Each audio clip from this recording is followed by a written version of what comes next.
Well, hello there. As you can see, I have my very special 3D glasses on. I look cool in these, not really. Um, so, this video is a movie review. It's two movie reviews. It's currently 20 to 4 in the morning. I only just got back about 15 minutes ago. So, me and a bunch of friends, we went to Milton Keynes in 4DX, hence glasses. We went to go watch Star Wars The Last Jedi, but before that we had Star Wars The Force Awakens, so it was a double bill. This is the first time I've watched both movies, obviously The Last Jedi because it just came out. Um, but I haven't watched The Force Awakens, I haven't watched Rogue One. I've been told Rogue One wasn't that great anyway, and doesn't really have anything to do with the story. But we got to watch both of them for the first time. I really enjoyed both of them. Like I'm not saying I'm a massive not a Star Wars fan. Like I am a Star Wars fan. I'm just not to the point where I buy a bunch of Star Wars merch. I realised to myself I have one Star Wars thing, and that is a blue shirt with stormtroopers on the beach, and that's it. I bought a friend of mine a Darth Vader morph suit, which he wore for the occasion. Um, but yeah, I really did enjoy both movies. I think I definitely enjoyed The Last Jedi more than um, The Force Awakens, but it was only slightly. The Force Awakens was really good. I'm going to give that one a 7 out of 10. Just really enjoyed the development of Rey and Finn. There's Poe, who's like a side character, sort of like the comedy character, I guess. He's pretty fun as well. BB-8 is pretty cool. Um, yeah, I like where they're going in all this. Like, obviously, had Kylo Ren, sort of the bad guy. Ray sort of starts off as nobody, kind of like how Luke Skywalker started, just someone on a sort of like a deserty planet. Uh, and then next thing you know, they've got the Force in them, and they're on this much bigger adventure. Obviously, you have Han Solo and Chewie return in Episode 7, and then at the end, she returns the because the whole point of 7 is they're looking for Luke Skywalker, which he finds him at the end. And basically, number 7, Force Awakens ends with her with a lightsaber like that, about to give it to him. And then Episode 8, The Last Jedi, probably has the funniest intro I've ever seen. So it basically has that for ages, and then she walks up to him, hands him the lightsaber.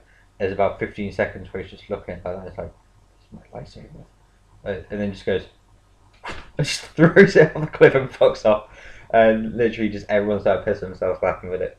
I think Mark Hamill was brilliant in The Last Jedi. Um, and yeah, they introduced Snoke, I think it is, who's like Kylo Ren's master or something. Like Kylo Ren's his apprentice. Um, who's supposed to be this like even bigger force of evil. Rey and Kylo Ren start connecting through the Force to the point where Rey feels that she can save Kylo Ren from the darkness, or the dark side, even not the darkness.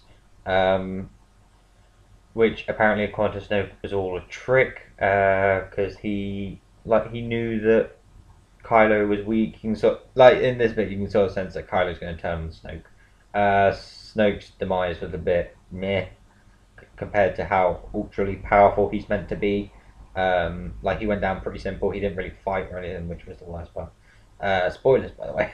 I will write in the description then spoilers. But yeah, they have a face off. They start having like a force battle over the lightsaber. I think the lightsaber implodes. Um, yeah, there's like a lot of sacrifices being made and all that stuff. Barely anyone survives.